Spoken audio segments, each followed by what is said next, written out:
नमस्कार दोस्तों, मेरा नाम है सौरभ। आज से हम कक्षा 10 के महत्वपूर्ण प्रश्नों की चर्चा करने वाले हैं। जैसा कि इस बार 2021-22 के अंदर बोर्ड का पैटर्न बदल चुका है। इसके अंदर ऑब्जेक्टिव प्रश्न भी आने वाले हैं और साथ में कुछ अन्य प्रकार के प्रश्न भी आने वाले हैं। तो यहाँ पर हम महत्वपूर्ण प्रश्नों की चर्चा करेंगे और सभी अध्याय के बारे में, सभी प्रश्नावलियों के इम्पॉर्टेंट प्रश्नों के बारे में चर्चा करेंगे और बिल्कुल टू द पॉइंट हम बात करने वाले हैं, जो कि क्वेश्चंस सीधे एग्ज़ाम में पूछे जाएंगे। हम शुरुआत करते हैं पहले चैप्टर से और पहला चैप्टर है वास्तविक संख्याएं, इसके महत्वपूर्ण प्रश्नों के बारे में। हम हर चैप्टर के ऑब्जेक्टिव प्रश्न भी करेंगे और सब्जेक्टिव प्रश्न भी करने वाले हैं। तो लेकिन शुरुआत हम ऑब्जेक्टिव प्रश्नों से करेंगे और धीरे धीरे हम आगे बढ़ते रहेंगे। मैं बात करता हूँ, ये प्रश्नावली 4 नंबर की है और यहाँ से 3 प्रश्न बोर्ड के अंदर आएंगे। 2 प्रश्न 1-1 नंबर के आएंगे और 1 प्रश्न 2 नंबर का आने वाला है। यानी कि जो 1-1 नंबर का प्रश्न है वहाँ से जरूर कुछ ऑब्जेक्टिव प्रश्न आने वाला है। तो शुरुआत हम ऑब्जेक्टिव प्रश्नों से ही करने वाले हैं, क्योंकि ऑब्जेक्टिव प्रश्न आते बहुत सरल है, लेकिन जब तक हमारी प्रैक्टिस नहीं होगी तो वो प्रश्न हमारी गड़बड़ करवा देंगे। किसी का लक्ष्य 100 नंबर का है, बड़े प्रश्नों में आपको अथवा भी देखने को मिल जाएगा, लेकिन अगर आपको ये छोटे छोटे प्रश्न नहीं आते और अगर आपने गलती से ये 1 नंबर का प्रश्न भी गलत कर दिया तो वो आपके 100 नंबर नहीं आएंगे। तो इसलिए ये 1-1 नंबर के प्रश्न भी करना बहुत ही ज़्यादा महत्वपूर्ण है। और चूंकि ये जो ऑब्जेक्टिव प्रश्न है इसमें कोई लिमिटेशंस नहीं है, इसमें जितनी ज़्यादा प्रैक्टिस करी जाए उतना बेहतर होता है। तो हम यहीं से ही शुरुआत करेंगे और धीरे धीरे हम बड़े प्रश्नों की तरफ भी चलने वाले हैं। पहले हम एक चैप्टर लेंगे, जैसे ही इसके ऑब्जेक्टिव प्रश्न खत्म होंगे उसके सब्जेक्टिव प्रश्न भी हम लेंगे, फिर हम नया चैप्टर लेंगे, फिर उसके बाद ऐसे ऐसे हम कंप्लीट कोर्स को ख़त्म करने वाले हैं। तो चलिए शुरू करते हैं। तो यहाँ पे इसका पहला प्रश्न है, 2 या 2 से अधिक अभाज्य संख्याओं का मसप यानी HCF क्या होता है? ऑप्शन ए 1, बी 2, सी 3 और डी इनमें से कोई नहीं। तो जब भी मैं बात करता हूँ यहाँ पर अभाज्य संख्याओं का मसप यानी HCF, तो अभाज्य संख्याओं का HCF हमेशा 1 होता है। अब आधे बच्चों के मन में प्रश्न आ रहा होगा कि सर ये अभाज्य संख्याएं क्या होती है? तो ध्यान रखना, ऐसी संख्याएं जिसमें 1 और स्वयं के अलावा किसी और संख्या का भाग नहीं जाता वो अभाज्य संख्याएं होती है। जैसे 2 के अंदर किसी और संख्या का भाग नहीं जाता, 3 किसी और संख्या का भाग नहीं जाता, 5 किसी और संख्या का इसमें भाग नहीं जाता। तो ये सारी अभाज्य संख्याएं हैं और अभाज्य संख्याओं का HCF हमेशा 1 ही होता है, ये आपको याद रखना है। प्रश्न संख्या सेकंड, 2 परिमेय संख्याओं के बीच कितनी परिमेय संख्या हो सकती है? तो आपको ये ध्यान रखना है, कोई भी 2 संख्याएं हैं उसके बीच में अनंत परिमेय संख्या होती है। कोई भी 2 संख्याओं के बीच अनंत परिमेय संख्याएं होती है। बहुत ही सरल से प्रश्न है और परीक्षा में भी आपके ऐसे प्रश्न पूछे जाएंगे। प्रश्न संख्या 3, निम्न में से कौन अभाज्य संख्या है? तो ध्यान रखना, अभी अभी मैंने आपको अभाज्य संख्या बताई थी, ऐसी संख्या जिसमें स्वयं और 1 के अलावा किसी और संख्या का भाग नहीं जाता हो। तो यहाँ पर देखिए 8 के अंदर 2 का भी भाग जाता है, 4 का भी भाग जाता है, ये तो भाज्य संख्या हो गई। 9 के अंदर 3 का भाग जाता है, ये भी भाज्य है। लेकिन जब मैं 11 की बात करता हूँ तो 11 के अंदर किसी अन्य संख्या का भाग नहीं जाता, यानी यही अभाज्य संख्या होगी। और 15 की बात करें तो 15 में 3 का भी भाग जाता है और 5 का भी भाग जाता है, यानी कि ये तो भाज्य संख्या है। अगले प्रश्न की हम बात करते हैं, 2 संख्याओं का मसप 25 और लसप 50 है। अब ध्यान रखना, मसप को हम कहते हैं HCF और लसप को हम कहते हैं LCM। दे रखा है तो संख्याओं का गुणनफल होगा। तो ध्यान रखना, बड़ा ही सिंपल सा प्रश्न है और बहुत ही इम्पोर्टेंट प्रश्न है ये।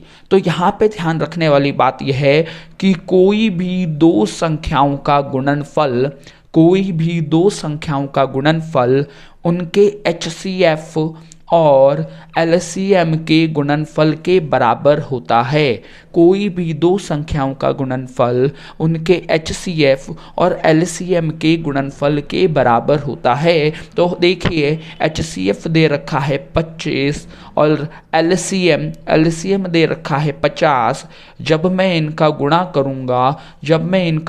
करूँगा तो यहाँ पे अपने को मिलेगा 1250, यानी कि दोनों संख्याओं का गुणनफल कितना आ गया, 1250। कौन सा ऑप्शन राइट होना चाहिए यहाँ पे, ऑप्शन बी। बड़ा ही इंपॉर्टेंट प्रश्न है ये, ऑब्जेक्टिव में भी पूछा जा सकता है और 1 नंबर का सब्जेक्टिव प्रश्न भी यहाँ पे पूछा जा सकता है। बड़ा ही इंपॉर्टेंट प्रश्न। अगले प्रश्न पे चलते हैं, प्रश्न संख्या 5 और बड़ा ही सरल सा प्रश्न है। निम्न में कौन अपरिमेय संख्या नहीं है? तो ध्यान रखना कि यहाँ पे पूछा है नहीं है, नहीं पे ध्यान रखना है, गलती से भी गलत नहीं हो जाए ये प्रश्न। तो ध्यान रखना कि जब भी मैं बात करता हूं अपरिमेय संख्या की, तो अपरिमेय संख्याएं कौन कौन सी होती है? तो ध्यान रखना, √2, √3, √5, √7, √11, पाई। देखिए वे सभी संख्याएं जिसका वर्गमूल पूर्ण संख्या में नहीं आता है, जिसका वर्गमूल पूर्ण संख्या में नहीं आता, वो सारी की सारी अपरिमेय संख्या होती है। जैसे कि यहाँ पे आप इसका ऑप्शन सी देखिए थोड़ी देर के लिए, मैं सीधा ऑप्शन सी पे चल रहा हूँ। देखिए 9 का वर्गमूल आप सबको मालूम है, 9 का वर्गमूल बेटा होता है 3 और 16 का वर्गमूल होता है 4। तो देखिए 9 का वर्गमूल हमें मालूम था 3 होता है, 16 का वर्गमूल हमें मालूम था 4 होता है, और अब देखिए यहाँ से रूट हट चुका है, यानी ये अपरिमेय संख्या नहीं है, ये अपरिमेय संख्या नहीं है। लेकिन जब मैं बात करता हूँ ऑप्शन डी की, तो इसमें लिखा है √5, तो यहाँ तो साफ साफ मैंने लिखवा दिया, √5 तो क्या होता है, अपरिमेय है ये। और √15, अब देखो √15 का वर्गमूल हमें नहीं मालूम, √15 का वर्गमूल होता है लेकिन पॉइंटों में होता है, हमें पॉइंट से नहीं मतलब है। तो √15 भी अपरिमेय संख्या है और यहाँ पे √11 भी अपरिमेय संख्या होगी। तो जब भी ऐसा प्रश्न आए तो आपको हमेशा ये चेक करना है कि ये इसका रूट क्या होगा। जैसे कि यहाँ पे 9 आया तो 9 का वर्गमूल क्या होगा, तो 9 का वर्गमूल यहाँ पे कितना आया बेटा, 3 आया। 16 का वर्गमूल क्या मालूम है, हमें मालूम है 16 का वर्गमूल 4 होता है, यानी 9 का वर्गमूल भी मालूम है, 16 का वर्गमूल भी मालूम है। ये तो परिमेय संख्या है, ये कौन सी संख्या है, परिमेय संख्या है, यानी कि अपरिमेय नहीं है। और हमारे प्रश्न में यही तो पूछा था कि कौन सा नहीं है, तो ये नहीं है, तो यही तो राइट हुआ आंसर। प्रश्न संख्या 6, यूक्लिड विभाजन एल्गोरिथम दो धनात्मक पूर्णांकों के निम्न में किसे परिकलित करने की तकनीक है? ध्यान रखना, यूक्लिड विभाजन एल्गोरिथम की सहायता से हम हमेशा मसप ज्ञात करते हैं। मसप को हम कहते हैं HCF, तो HCF ज्ञात कर सकते हैं।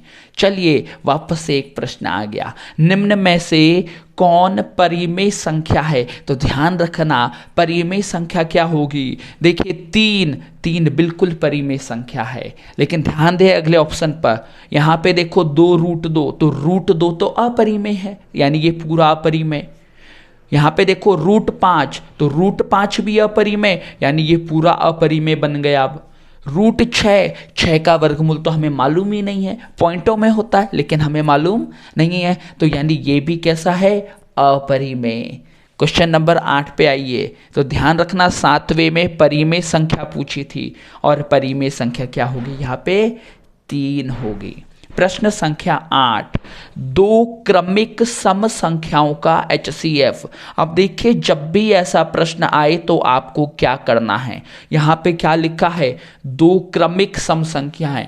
क्रमिक का मतलब होता है लगातार, तो कोई भी दो लगातार संख्या ले लो लेकिन सम होनी चाहिए। तो लगातार सम संख्या तो 2 और 4, तो इसका HCF निकाल के देख लो। HCF देखो, मैं यूक्लिड विभाजन विधि से, और यूक्लिड विभाजन विधि में हम क्या करते थे, भाग देते थे।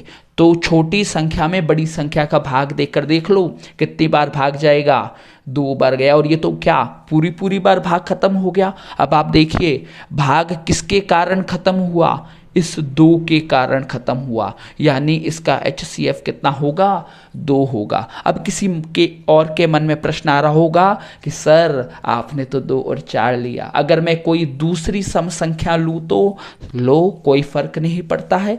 जैसे कि मैंने ले लिया 8 और 10, देखो 8 के बाद 10 ही आती है सम संख्या, 8 के बाद 10 ही तो आती है, तो ये लगातार हुई ना। अब इसका HCF निकालो, HCF निकाल के देखो, देखिए ये यूक्लिड विभाजन विधि का उपयोग कर रहा हूं मैं।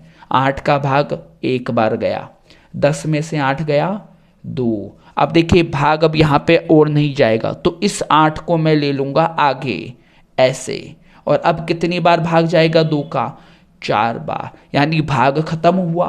अब भाग किसके कारण खत्म हुआ था, किसके कारण खत्म हुआ था, भाग खत्म हुआ था इसके कारण खत्म।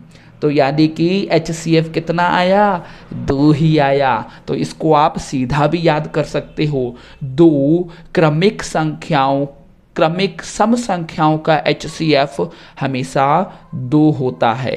एक और प्रश्न की हम बात करते हैं, इनमें कौन सी संख्या अपरिमेय है। अपरिमेय संख्या तो देखो 9 का वर्गमूल होता है 3, 25 का वर्गमूल होता है 5, 49 का वर्गमूल होता है 7, यानी ये 3 तो परिमेय है ना।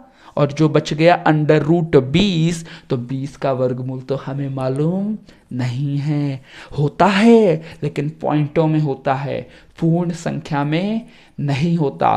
तो ये ऑप्शन बी ही कैसी संख्या होगी, अपरिमेय संख्या होगी।